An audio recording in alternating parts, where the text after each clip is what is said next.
Bismillahirrahmanirrahim. Assalamualaikum warahmatullahi wabarakatuh. Al-Fatihah. A'udzu billahi minasy syaithanir rajim. Bismillahirrahmanirrahim. Alhamdulillahi rabbil alamin. Ar-Rahmanir Rahim. مالك يوم الدين إياك نعبد وإياك نستعين اهدنا الصراط المستقيم صراط الذين أنعمت عليهم غير المغضوب عليهم ولا الضالين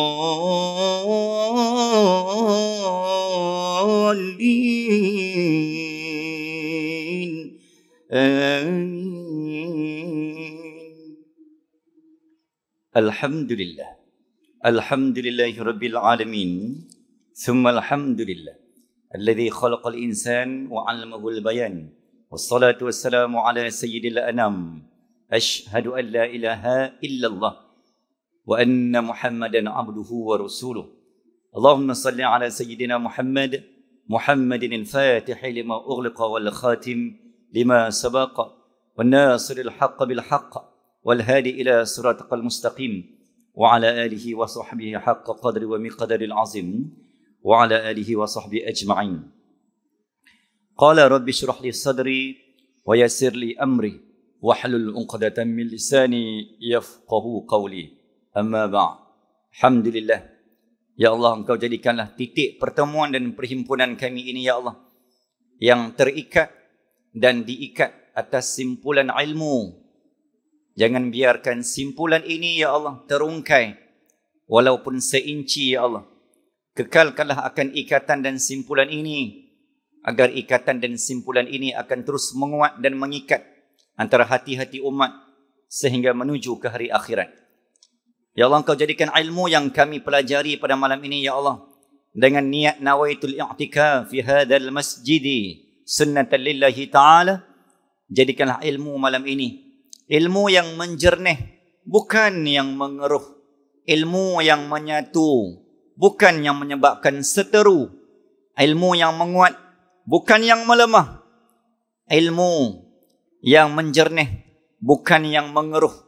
Ilmu yang melurus, bukan yang membengkok. Ya Allah, Ya Rahman, Ya Dzal Jalali wal Ikram, Ya Fattah, Ya Alim, Engkau bukakanlah sesuatu yang tertutup. Engkau tinggikanlah sesuatu yang rendah.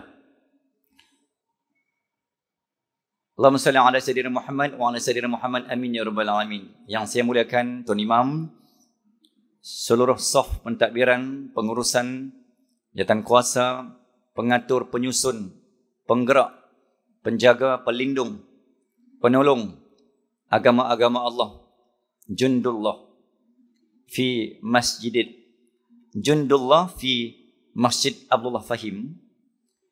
Sallallahu alaihi wasallam Muhammad, seluruh barisan harapan, pengamal media, bukan pengamal perubatan. Mudah-mudahan menjadi saham akhirat dan talian hayat menuju ke hari akhirat. Sallallahu alaihi wasallam Muhammad, seluruh tuan-tuan dan puan-puan, para muhibbin, para pencinta baginda Rasul, pencinta ilmu, pencinta masjid, hubbul masajid. Tuan-tuan, syukur Allah Subhanahu Wa Taala, permula sebagai memulakan gelanggang pencak, gelanggang dan medan kita malam ini. Ayuh kita mengangkat rafa', kita menginggi dan mengangkat setinggi-tingginya rasa syukur kehadrat Allah Azza wa Jal sebagai tanda terima kasih, Ya Allah. Dalam kesibukan dan kehinaan kami mencari dunia, Engkau tidak pernah jemu dan bosan memilih dan meletakkan kami, Ya Allah, saat-saat yang berharga dalam hidup manusia. Ketika Allah memilih, ketika Allah memandang dan menggenggam hati manusia, tanda seorang hamba dimuliakan oleh Allah Azza wa Jal.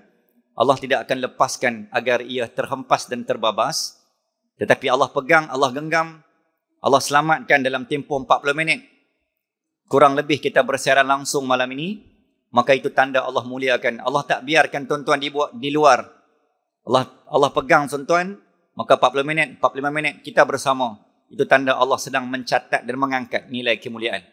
InsyaAllah tuan-tuan, sallallahu alaihi Muhammad, malam ini dah masuk malam pertengahan, hampir nak masuk fasa kedua, minggu kedua Rajab.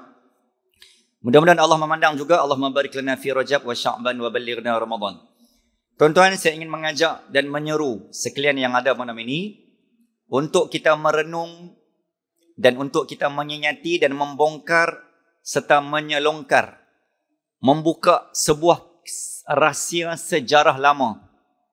Sebahagian daripada intipati dan intisari yang saya bakal lontar dan lempar pada malam ni, insyaAllah sebahagiannya telah pun saya abadikan dalam teks khutbah yang terbaharu kepada Jabatan Hal Ehwal Agama Islam Pulau Pinang yang akan diterbitkan pada bulan Mac untuk Ramadan akan datang. Jadi sebahagiannya saya masukkan dalam perkongsian kuliah malam ni. Muslimin dan muslimat, kalau dalam hidup Nabi ada satu malam istimewa dalam Rajab, iaitu malam Allah angkat yang dinamakan malam Al-Isra' wal Mi'raj. Malam Allah hibur duka lara Nabi setelah kewafatan dua jasad yang sangat berjasa, iaitu Sayyidina Khadijah dan juga iaitu Abu Talib, buat menakan Nabi. Sebelum itu, sebelum diangkat, Nabi telah melalui satu malam ataupun satu tahun yang disebut sebagai Amul Huzni, tahun duka cita.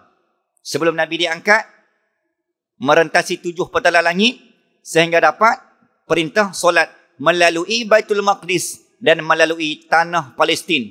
Diangkat dalam bulan Rajab. Kalau Nabi ada Amul Huzni, ada tahun duka cita. Dan tidak keterlaluan saya katakan, kita umat Muhammad tuan-tuan pun ada tahun duka cita. Tuan-tuan muslimin dan muslimat, ujian yang agak dan paling besar untuk kita umat Muhammad, kita pun ada tahun duka cita. Mungkin orang tak perasan, rupanya tuan-tuan, tahun duka cita ini bukan setahun dua, bahkan 100 tahun. Umat Islam sedang menelusuri, menyusuri, meredah, merempuh dan menempuh 100 tahun duka cita. Setelah runtuh dan jatuh, musnah, hancur, berkecai.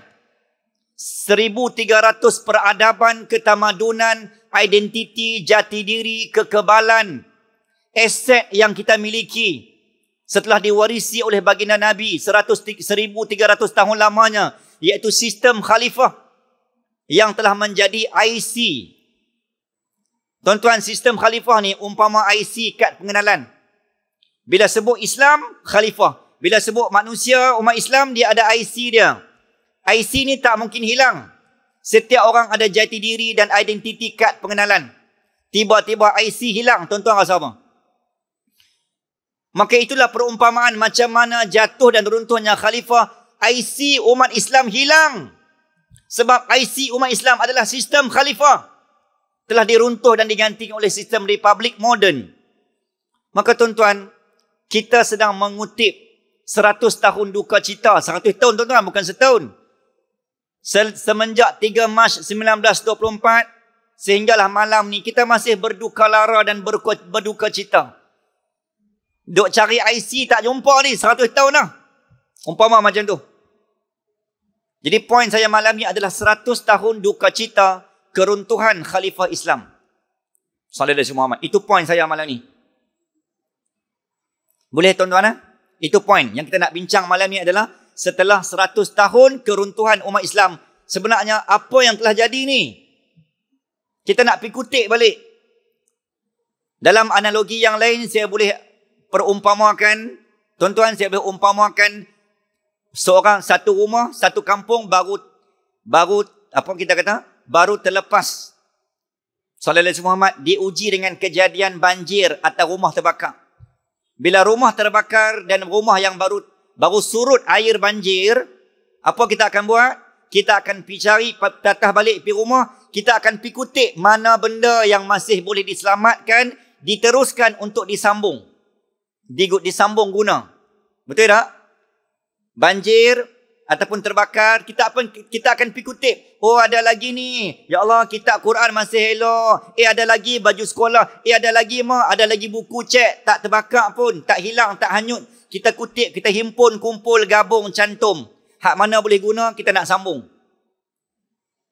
Jadi 100 tahun kejatuhan khalifah ni, apa benda yang ada lagi dalam umat Islam yang kita nak himpun, kumpul dan kita nak sambung. Muslimin dan muslimat rahmatullah Muhammad. Maka itu yang dikatakan tahun ratapan umat Islam setelah kehilangan sebuah permata berharga yang dibina selama 1,300 tahun lamanya. Muslimin dan muslimat rahmatullah Muhammad. Bagaimana bermula kejatuhan ini? Saya sebut secara sepintas lalu untuk tuan-tuan dapat recap sikit dia punya scene by scene ataupun babak demi babak ataupun kronologi kejatuhan awal. Bermula dengan 27 April 27 April 1909 ketika benteng singa penjaga pelindung umat Islam yang paling gah dan yang paling ampuh akhirnya runtuh dan jatuh. Kenapa tuan-tuan kita kena bincang tajuk ni? Sebab keruntuhan khalifah lah yang telah menjadi punca dan asbab jatuhnya Palestin ke tangan British. Jatuhnya Syria dan Mesir ke tangan Perancis. Jatuhnya Hijaz, Mekah, Madinah, Saud ke tangan British. Ni punca kejadian jatuh runtuh ni. Itulah punca lah kalau tuan-tuan nak tahu. Duk sembang, duk faham cerita, duk dengar cerita Palestin ni. Punca kejadian macam mana Palestin boleh jatuh? Sebab runtuhnya khalifah, runtuhnya sultan, runtuhnya peradaban Islam, hilangnya identiti yang dinamakan sistem khalifah. Saya ulang tuan-tuan, sistem khalifah adalah identiti dan juga kad pengenalan umat Islam. Muslimin dan muslimat rahimakumullah. 27 April sultan telah dilengserkan, iaitu Sultan Abdul Hamid II, benteng akhir umat Islam. 1. 17 November. Ini tak detail tuan-tuan. Saya hanya sepintas lalu. Macam mana boleh jatuh awal. 17 November 1922. Sultan Mehmed yang ke-6. Yang terakhir dalam sistem Khalifah Utsmaniyah. Dihalau dan dibuang. Dengan penuh kehinaan tuan-tuan. Walaupun disambut dengan meriam dan seumpamanya. Tapi sebenarnya kita dihina dalam mulia. Hina dalam mulia. Nampak macam dimuliakan ketika tuan-tuan tengok episod dilengser dan dibuang sultan terakhir 17 November. So saya sebut tarikh ni supaya bila sampai setiap tahun tarikh-tarikh ni tuan-tuan jangan seronok sangat. Itu poin saya. Tuan-tuan kena sedekah akan Al-Fatihah. Duduk bertafakur, ya Allah, sedihnya hari ni. Hari ni hari hilangnya jati diri umat Islam. 17 November 1922 berakhir sultan terakhir. Sallallahu alaihi Muhammad. 3 Januari 1916. 3 Januari 1916 berlakunya perjanjian dan assignment agreement antara Sir Mark Sykes dan juga Sir Francis George Picot, iaitu perjanjian untuk mengatakan pembahagian tanah-tanah yang di bawah Turki Utsmaniyah, termasuk Hijaz, Mekah, Madinah dan juga Perancis. Hang kutip, British ambil sikit, Perancis ambil sikit. Sallallahu alaihi Muhammad. Negara-negara penjajah ambil seorang sikit. Sebagaimana Nabi sebut dalam hadis riwayat Thauban, umat Islam akan dikutip tanahnya. Sallallahu alaihi Muhammad. 24 Julai 1923 berlaku perjanjian yang dinamakan Luzern, persempadanan wilayah. Maka tanah-tanah Utsmaniyah dan bangsa-bangsa Arab, tanah Arab mula dipecah perintah. Sebab apa? Sebab bangsa Arab kalau dia bergabung, kompom Palestin tak akan boleh masuk oleh Palestin, oleh Yahudi. Maka nak masuk ke tanah Palestin, bangsa Arab mesti dipecahkan. 1923. 23 April 1920, sallallahu alaihi Muhammad, maka berlakunya Perhimpunan General Assembly Turki, persidangan kebangsaan Turki yang diterajui oleh Mustafa Kemal Atatürk dengan bangga dan bongkaknya mengisytiharkan, dengan ini saya mengisytiharkan bahawa berakhirnya sistem khalifah di dunia semenjak zaman Sayyidina Abi Bakar As-Siddiq radhiyallahu taala anhu wa arda, berakhir pada tanggal 23 April 1920, diisytiharkan dalam perlembagaan persidangan ataupun kita kata grand, macam persidangan agung lah. Turkiye Buyuk Millet Meclisi dalam bahasa Turki. Dan rasminya 3 Mac 1924, maka tertegak dan terbinanya sistem republik moden yang menggantikan sistem khalifah. Maka itulah kali terakhir IC kita hilang 1924 sampai malam ni tak jumpa-jumpa. Okey, sallallahu Muhammad. Selepas berakhir tuan-tuan, apa berlaku? Yang ni saya kira jarang dibincang. Setelah kalah, sultan dihalau, dilengser dan dibuang. Apa berlaku? Adakah mereka duduk saja ke? Tidak tuan-tuan. Rupanya ada usaha untuk menghidupkan kembali sistem khalifah. They are trying to reboot. Mereka usaha yang terbaik nak bina balik, nak repost, nak reboot, nak re-energize, nak reuse, nak recharge. Sallallahu alaihi Muhammad. Nak bina kembali ni sistem khalifah ni. Walaupun dah terlambat. Maka ketika itu tuan-tuan, ada 5 golongan manusia terpecah kepada 5. Yang pertama, tak percaya. Tak percaya ni tuan-tuan, dia umpama macam ni lah. 1300 tahun tuan-tuan. Tiba-tiba jatuh. Nak ambil masa terima kenyataan. Tak ada dah ke khalifah, sistem khalifah ni. Tak percaya ya Allah. Tak mungkin. Tipu ni. Umpama macam ni baru minum tak sah dengan kawan. Dengan sahabat sebelah, sahabat karib. Duk bertepuk tampak, ya Allah. Pukul 7 tak sah, duk minum lagi dengan kawan sebelah. Tiba-tiba 7:05 orang telefon. Ni, arwah dah tak ada dah. Hei, doa hang tipu kan? Aku baru minum dengan dia tak sah. Hang tipu ni. Pukul 7 baru minum tak sah. 7:05 orang kata dia meninggal. Tuan-tuan boleh terima kenyataan? Simin dan Muslimat Rahmatullah. Maka itulah perumpamaan Turki jatuh. Bukan cakap Turki. Sistem khalifah dunia. Yang dimulakan zaman Sultan, zaman Sayyidina Abu Bakar. Macam mana nak terima tuan-tuan? Hundred and more. Tidak semudah itu nak menerima kenyataan. Berat. Benda berat. Yang pertama. Golongan kedua, marah bangkit. Siapa yang membuatkan dia jatuh? Bagi tahu. Tapi marah sudah tidak berguna. Everything was too late. Sallallahu alaihi Muhammad. Sebab dah tak ada apa yang nak boleh diselamatkan ketika itu. Rumah dah terbakar. Hang panggil pilih bomba pun, hang tak boleh ganti rumah hang baru hak terbakar tetap terbakar. Muslimin dan muslimat rahmatullah. Yang ketiga, ada yang tertanya-tanya, what's happening? Apa berlaku ni? Ada yang masih tertanya-tanya. Dan mereka mengharapkan mesti tak betul. Macam kita lah tuan-tuan. Dalam grup WhatsApp kan. Macam saya sebut tadi lah. Sallallahu alaihi Muhammad. Orang tak viral. Ustaz ni meninggal. Sedekah Fatihah.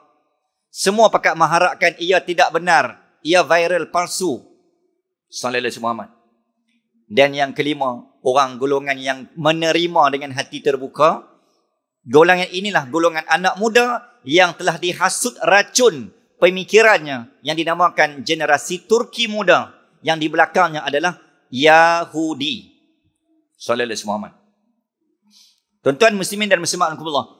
Geng-geng yang tak percaya dan tak boleh terima, dia terbayang apa tuan-tuan? Macam tadi dah kan? Sahabat yang baru minum tak sah ni, bila dengar kita meninggal, tuan-tuan terbayang apa? Tama-tama kawan baik sejak zaman sekolah. Kerja sekali, kahwin sekali. Bini lain-lain lah. Kahwin je sekali. Tuan-tuan akan terbayang apa? Dia main dalam kepala ni, ya Allah, kenangan bersama menjelma. Dari zaman sekolah, dari zaman universiti, dari zaman kahwin, dari zaman dewasa, dari zaman tua.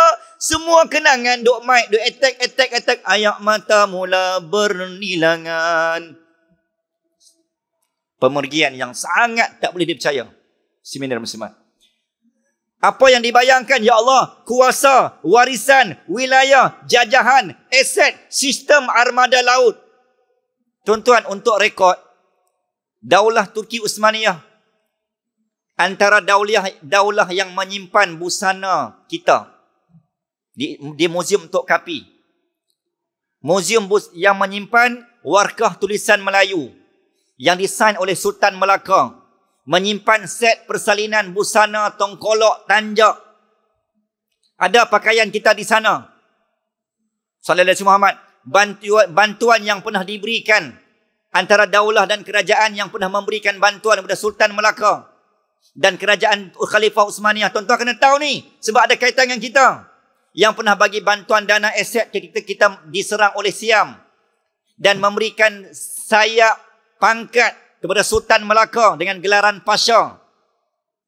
Menjemput Sultan Melaka dalam majlis solat Jumaat pertama di Hagia Sophia. Tuan-tuan muslimin, maka dibayangkan bila jatuh ni kita tak boleh terima sebab benda besar. Hilangnya sistem armada dan juga paskal terbesar dan terkuat dunia dimiliki oleh Daulah Uthmaniyah. Tidak boleh dicantum, tidak boleh diroboh dan ditempuh, dikalah dan ditewaskan oleh mana-mana kerajaan dan mana-mana armada laut di dunia. Pascal dan TLDM Turki adalah terbaik dunia pada ketika itu. Bila jatuh, tuan-tuan, Muslimin dan Muslimat rahmatullah. Apa berlaku pada hari kedua? 3 Mac 1924. Pada tarikh 4 Mac, what was happened? Jadi saya kira saya belum pernah kongsikan. Yang pertama, Sallallahu alaihi Muhammad, tindak balas awal berlakunya bantahan golongan penyokong Uthmaniyah ketika itu, ketika jatuhnya khalifah, walaupun sultan dah dilengserkan, tapi penyokong tegar sejarah Islam ketika itu, tuan-tuan, bangkit membantah, membuat reform ataupun kita kata reformasi jalanan, mendesak parlimen yang ditunjangi oleh Mustafa Kemal Atatürk. General Assembly Turk, persidangan Turki itu dibantah dan didesak sebab Mustafa Kemal Atatürk telah membuang perkara artikel 2 dalam perlembagaan Turki bahawa Islam bukan lagi agama rasmi negara Turki dan khalifah. Tuan-tuan, berani tak berani ni MKA, dia membuang perkara dan artikel 2. Perkara artikel perlembagaan 1, 2, 3, perkara yang kedua menyatakan bahawa Islam agama rasmi. Dalam Malaysia Constitution, perlembagaan Malaysia, perkara 153/3, Islam adalah agama rasmi, sultan dan juga khalifah. Sultan Agung merupakan sultan yang tidak boleh diganggu dan diusik walau seinci. Itu sultan kerajaan Melayu. Raja yang berdaulat. Melayu adalah bangsa tanah Melayu. Bahasa Melayu, bangsa kebangsaan. Islam agama rasmi. 4 benda ni, hampa jangan kacau. Biar berdentum duduk di langit, biar bergelara ombak di lautan, hampa takkan boleh ubah sampai bila-bila. Tiba-tiba ada orang ubah perlembagaan. 3 Mac 1924. Sampai hari ni, tuan-tuan, kesan dia. Sebab tu saya minta tuan-tuan kena tahu sejarah ni. Saya ulang balik, tuan-tuan. Inilah punca kejatuhan macam mana Palestin boleh diceroboh oleh Yahudi. Ini cerita dia, cerita sedih kita. Tahun duka cita, 100 tahun. Bantahan. Yang kedua, Sallallahu alaihi Muhammad, ketika itu, apabila MKA mengisytiharkan berakhirnya sistem khalifah dan dia menubuhkan sistem republik, maka ketika itu, tuan-tuan, dia mengisytiharkan senarai anggota parlimen yang mencampurkan antara Yahudi, Inggeris dan juga Melayu Turki. Majoritinya dipegang antaranya Yahudi Daunama. Yahudi Daunama adalah Yahudi yang berpura-pura Islam. Pakai kemplekat sama, pakai kopiah, pakai kurta, pakai jubah, janggut panjang, bawa tasbih, tapi Yahudi. Ni ada, tuan-tuan, zaman tu.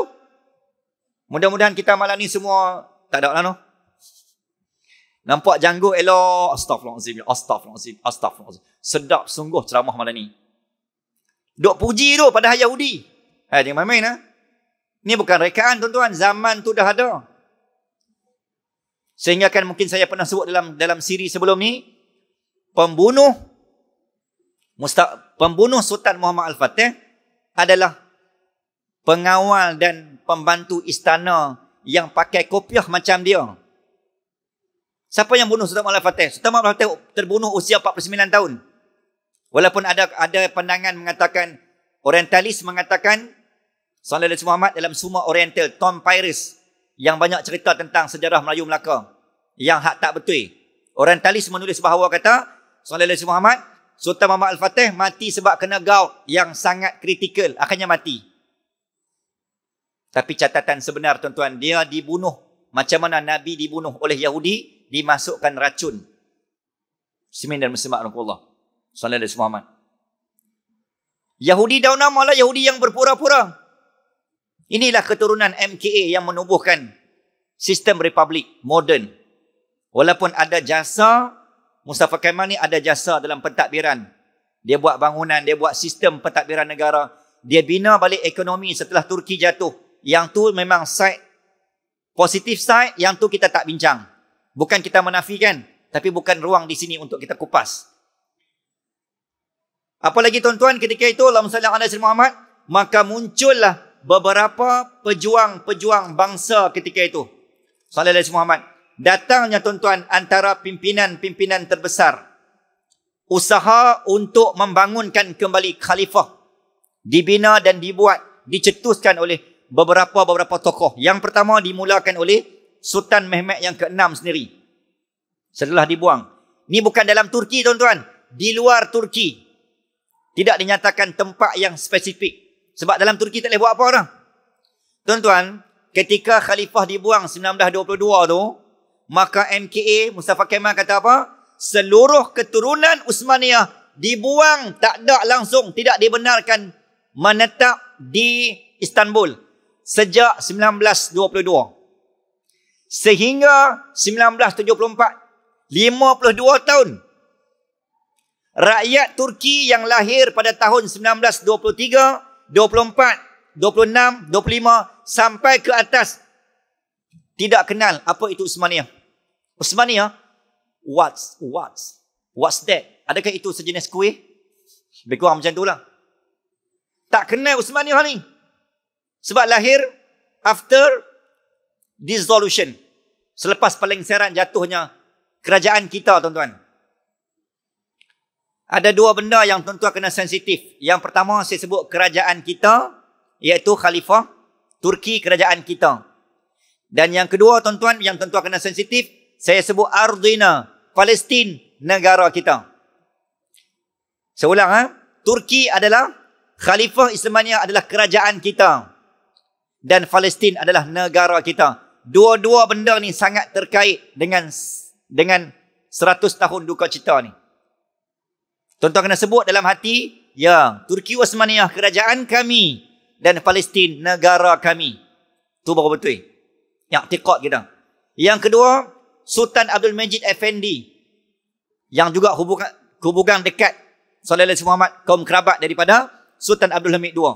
Dalam catatan juga ditulis Raja Yusuf dari Maghribi juga berada antara golongan frontliners untuk menyokong dan mendukung usaha menghidupkan.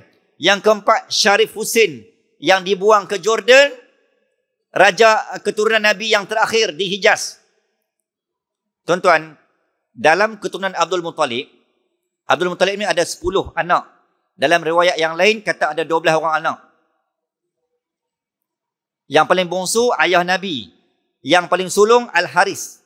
Dalam catatan pandangan ulama tuan-tuan akhir zaman, ketika Imam Mahdi muncul, sebelum Bani Tamim datang daripada timur tu, Sallallahu Alaihi Muhammad menyerahkan panji di belakang ketika berlakunya bai'ah, dia ada satu golongan daripada Mekah, Bani Hashim, Bani Quraisy, keturunan Nabi akan bangkit menawan bersama Imam Mahdi, maka seluruh keturunan Saud akan ditawan kembali sehingga Bani Hashim, Bani Syaibah akan kembali menguasai Mekah secara total. Waktu tu kalau tuan-tuan hidup, insya-Allah maka kita insya-Allah mudah-mudahan kita akan diberikan subsidi percuma zaman Imam Mahdi pergi haji. Boleh? Zaman tu kita punya dah. Mekah tu kita punya. Sebab zaman tu zaman seperti Nabi ada. Jadi pemimpin yang akan bangkit adalah Al-Harith Al-Haras, Bani Hashim yang masih ada keturunan dia, tuan-tuan. Dalam jejak sirah saya, Sallallahu Alaihi Muhammad, naik kereta daripada Mekah tu lebih kurang 30 minit. Keluar daripada Aziziyah, tuan-tuan akan jumpa satu perkampungan kecil dan terpencil. Di situlah antara yang saya dapat rekod pecisan dan serpihan keturunan Nabi Bani Hashim, tuan-tuan. Sebahagian pemimpin dibuang ke Jordan, Syarif Hussein. Sebahagiannya duduk di situ. Dan mereka ni kalau ditanya, tuan-tuan, mereka tak berani mengaku kata mereka ni Bani Hashim. Sebab tu, tuan-tuan, kalau saya naik teksi ambil tinggal saat jemaah, saya nak menjejaki akhir zaman kan. Tanya driver, hal enta Bani Hashim, Bani Quraish, enta Quraish, hal enta Quraishi? La, ana la Quraish. Ana Sa'ad. Ana Bani Adi. Daripada keturunan Sayyidina Umar. Ana Bani Tamim, Sayyidina Abu Bakar. Bila kita tanya betul-betul kan ni? Sallallahu Alaihi Muhammad. Bila dia tengok kiri kanan, baru dia mengaku dia Quraisy. Geng-geng Quraisy ni dia faham cerita ni. Dia pun tak berani mengisytihar diri di hadapan pemerintah. Mana-mana keturunan Nabi yang masih ada, tuan-tuan, memang akan ditangkap. Wanted person. Sebab dalam akhir zaman pun mereka percaya bahawa, geng-geng Saud juga percaya bahawa mereka memang akan diserang dan ditentang oleh min ahli baiti, iaitu keturunan Bani Hashim dan juga Bani Syaibah dan juga Quraisy daripada keturunan Imam Al-Mahdi. Muslimin dan muslimat, itu hanya catatan tambahan. Yang keberapa? 1, 2, 3, 4, 5. Yang kelima, Raja Amanullah daripada Afghanistan juga muncul 1924, 4 Mac. Dan Imam Yahya daripada Yaman. Dalam rekod, tuan-tuan, walaupun bermanhajkan Syiah, Sallallahu Alaihi Muhammad, maka Yaman juga tidak ketinggalan menghantar wakilnya juga untuk menghidup dan membela kembali khalifah. Walaupun mereka mungkin ada ikhtilaf dari segi akidah Sallallahu Alaihi Muhammad yang kita sebut sebagai Syiah. Tuan-tuan, hari ini bila berlakunya, saya sebut sikit. Bila berlakunya serangan, dulu sebulan lepas, 3 bulan lepas, sibuk duk sembang Palestin diserang. Tiba-tiba ada satu episod baru. Rupanya, Sallallahu Alaihi Muhammad, negara terpencil, negara miskin yang tidak memiliki kekuatan sebesar negara-negara Arab, yang tidak sekaya UAE, yang tidak sekaya Kuwait, yang tidak sekaya Bahrain, yang tidak sekaya Jordania, yang tidak sekaya Saudi, duduk di selatannya, iaitu negara Yaman. Tetapi sepencil dan sekecil, kita sebut miskin lah berbanding negara-negara Arab yang lain, semiskin-miskin kami, tapi tentera negara Houthi, mereka lebih berani berbanding hampa negara hak kaya tu. Batalion kalian lebih mahal. Artileri kalian lagi mahal. Tapi hampa tak bangkit bantu Palestin. Kami hak miskin-miskin kami, hak jauh-jauh kami duduk di selatan, kami bangkit membantu saudara kami. Tiba-tiba kami diserang. Maka berlaku episod baru apabila tentera US bersama dengan sekutunya menyerang Yaman. Hadis daripada Abu Daud dan Imam Ahmad mengatakan, akan sampai sayati zaman ala nas, tentera-tentera pasukan Islam akan terpecah kepada 3 pasukan. Yang pertama, tentera daripada Jundullah fi Syams, wa Jundullah fi Yaman, wa Jundullah fi Iraq. Ada 3 golongan pasukan akhir zaman akan muncul. Sallallahu Alaihi Muhammad. Jadi tuan-tuan dan puan-puan, bila berlakunya serangan ke atas Yaman sekarang, maka sekali lagi ia membenarkan hadis Nabi Al-Fitan tentang akhir zaman. Maka akan munculnya, bukan akan muncul, sedang munculnya batalion baharu.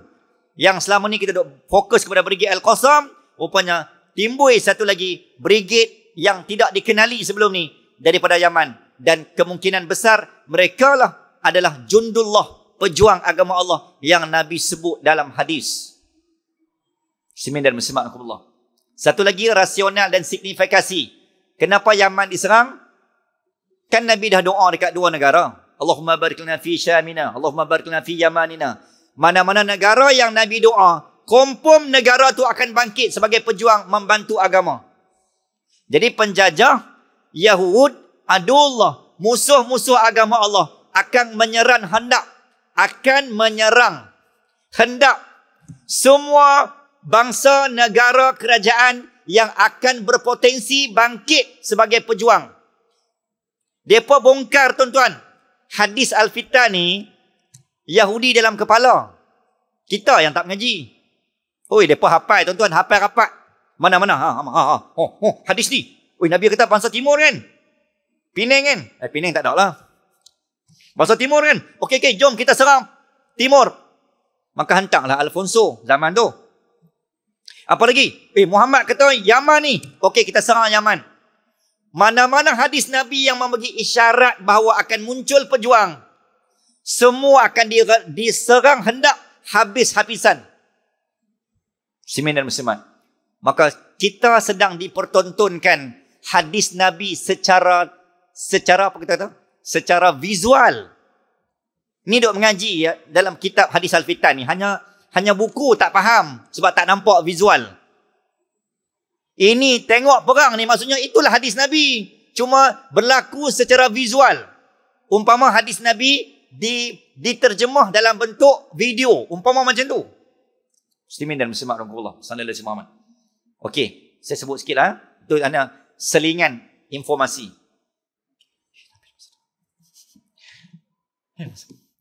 Itu lebih syok kan? Dia tak mati azan lah. Terlanjur. Itulah nak share sangat, semangat. Macam mana nak mati azan tu? Terus. 8.40 azan kan? Okey, saya 8.50 boleh ha? 8.50. Okey, muslimin dan muslimat, Allahumma salli ala Muhammad. Maka muncul dan timbul 6 orang pejuang ni. Dia cuba bincang-bincang idea, entah ada idea tak? Entah ada idea tak? Raja Yusuf kata, Syarif Hussein sallallahu alaihi wasallam, ma ra'aika? Apa pandangan? Nak buat apa ni? Maka tuan-tuan, cuba dihidup dan digerakkan kembali, tapi tidak berjaya menembus kerana setiap inci bumi Turki telah dipaku oleh Yahudi. Mereka peganglah Parlimen Community of Union Progressive Ittihadi wa Taraqi. Parlimen dipegang oleh Yahudi. Habis ya?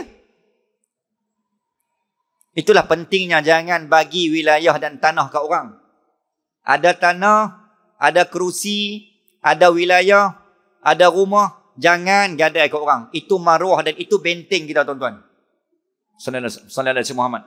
Itu pelajaran yang kita boleh ambil sejak 100 tahun kejatuhan. Akhirnya tuan-tuan, apa yang dibuat? Ketika itu berkatalah Syarif Hussein. Sebab Syarif Hussein ni, dia menyesali. Kalau tuan-tuan tengok dalam kitab yang saya rujuk, tulisan Sultan Abdul Hamid sallallahu alaihi Muhammad, dia merintih dengan air mata bahawa dia rasa bersalah. Sebab dialah terbinanya Saud. Sebab dialah kita kata jatuhnya Turki, dan dia kata sebab akulah Palestin boleh terjatuh ke tangan Yahudi. Sebab termakan hasutan dan godaan daripada Inggeris, Mr. Spy sallallahu alaihi Muhammad dan seumpamanya tuan-tuan ketika itu. Namun apa dibuat? Apakan daya? Pada tahun abad yang ke-20, 1900 ni abad ke-20, umat Islam ketika itu tuan-tuan, posisi, kondisi dan tahap iman dia sangat rapuh dan sangat nipis. Tak berjaya diselamatkan. Sebab apa? Umat Islam dah hilang jati diri. Umat Islam dah hilang identiti waktu tu. Umat Islam dah hilang prestasi. Tak ada dah. Tak nampak muka kat masjid dah. Tak nampak dah tuan-tuan waktu tu. Sebab apa? Sebab mereka dah paku dah. Sultan-sultan khalifah pemimpin sallallahu alaihi Muhammad. Dan juga tuan-tuan, madrasah dan masjid ditukar menjadi kasino dan gereja. Macam mana nak buat ruh subuh seramai Jumaat? Masjid jadi kasino. Madrasah jadi park. Madrasah jadi muzium. Habis. Sedangkan kerajaan, keberkatan dimula dengan pagi. Bila pagi subuh tak ada, habis ranak kerajaan tu. Maka abad ke-20, hilang aura, hilang izzah, hilang wahdah, hilang kuwah. hilang barokah, maka kita diratah oleh serigala. Habis ranak, maka tak berjaya. Pada tahun 1924, sistem Parlimen Republik meneruskan menguasai Turki. Tuan-tuan, apa berlaku ketika itu tuan-tuan? Sallallahu alaihi Muhammad. Yang pertama, ketika itulah datangnya apabila Sallallahu alaihi Muhammad, ketika mana Mustafa Kemal Atatürk mengisytiharkan, dia buat apa? Dia buat beberapa benda yang telah menjadikan umat Islam makin lama makin menjauh. Yang pertama, menteri-menteri syariah dibuang dan dilucutkan jawatan. Bila menteri syariah tak ada tuan-tuan, semua benda tak ada panel syariah. Semua republik. Mahkamah syariah ditutup. Tak ada sistem syariah. We cannot imagine lah tuan-tuan. Sallallahu alaihi Muhammad. Sistem kewangan, sistem pakaian, sistem sekolah, sistem pendidikan, sistem kenderaan, sistem perbankan, semua sistem tak ada yang panel syariah. Compliant. No. We are talking about English. We are talking about westernization. Okay. Kita sembang tentang pembaratan. Mensekulakan perlembagaan. Dan tadi saya sebut balik, dibuang artikel 2 dalam perlembagaan 1, 2, 3 Turki, iaitu Sallallahu alaihi Muhammad, agama Islam bukan lagi menjadi official religion in Turki. Yang ni yang paling menyedihkan tuan-tuan. Maksudnya apa? Maksudnya sebahagian rakyat Turki sudah convert kepada Kristian ketika itu. Tak ada rasa bersalah. Because of what? Because is life is a freedom. No more Islam. No more Khalifah in Turki. Tuan-tuan, meremang kita pun. Dan sistem Khalifah ditukarkan kepada sistem yang kita ada hari ini. Dia panggil sistem negara bangsa. Nation country. Bukan sistem Khalifah. Sallallahu alaihi Muhammad. Tak cukup dengan tu. Perempuan-perempuan dan wanita tidak dibenar dan dilarang berhijab. Hari ini Saudi telah menghalalkan apa? Menghalalkan free hair. Takut tak lama sikit jadi Freemason lah tu. Mula-mula free hair dulu. Free, tak ada apa lah. Muslimin dan muslimat rahmatullah. Berlakunya, apa lagi tuan-tuan? Al-Quran ditukar dalam bahasa Turki. Azan ditukar dalam bahasa Turki. Sallallahu alaihi Muhammad. Tuan-tuan muslimin dan muslimat rahmatullah. Dan perkataan sumpah. Parlimen Turki, kita kan masih ada kan? Nak pegang jawatan. Wallahi, wabillahi, watallahi. Saya dengan ini mengangkat dengan nama sekian-sekian, mengisytiharkan sebagai ahli Dewan Undangan, mengambil amanah dan perintah, menjalankan sebagai yang berhormat sekian-sekian. Dalam Parlimen Turki tuan-tuan, no more wallahi yang dibuat oleh Mustafa Kemal. Dia tukar wallahi itu kepada dengan nama Mustafa Kemal. Namanya menjadi disandarkan namanya dengan nama aku. Tuan-tuan. Tak ada dah wallahi tak ada dah dengan nama Allah tak ada dah. Dan diamalkan polisi anti-Islam. Dalam semua benda diamalkan polisi anti-Islam. Jadi tuan-tuan, dengan apa yang saya kupas dan kita bincang pada malam ini tuan-tuan, Allahumma salli ala sayyidina Muhammad, maka mereka musuh Islam telah mengisytiharkan satu konsep. Konsep tu sampai sekarang ada, iaitu equality, fraternity dan juga justice, iaitu persamaan. Kita sama je. Hang Islam ke, hang tak Islam ke, hang pakai tudung ke, tak pakai tudung ke, hang semayang ke, tak semayang, kita sama, okey? Dia anggap tak ada halal haram ni. Hang tak sudah alim sangatlah sebab kita ni sama je, berpijak di bumi yang sama. Tuan-tuan, anak muda ditanam dan disogok dengan pemahaman ni. Equality. Sallallahu alaihi Muhammad.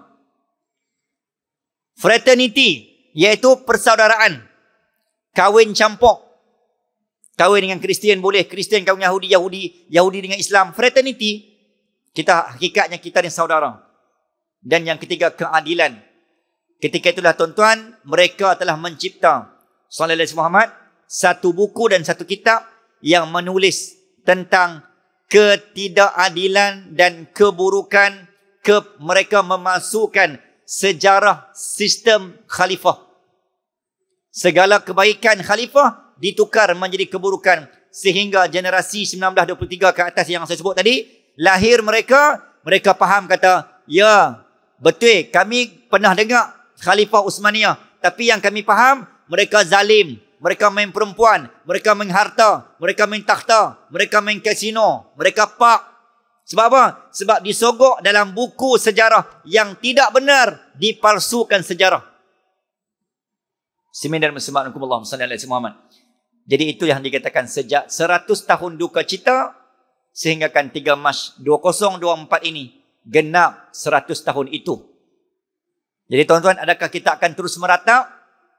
Adakah hanya dengar cerita meratap, menangis, menyesal? Tidak tuan-tuan. Sejarah bukan hanya untuk diperdengar, tapi bangkitlah menjadi warga, rakyat, bangsa dan umat yang melakar. Kita yang akan melakar sejarah baru.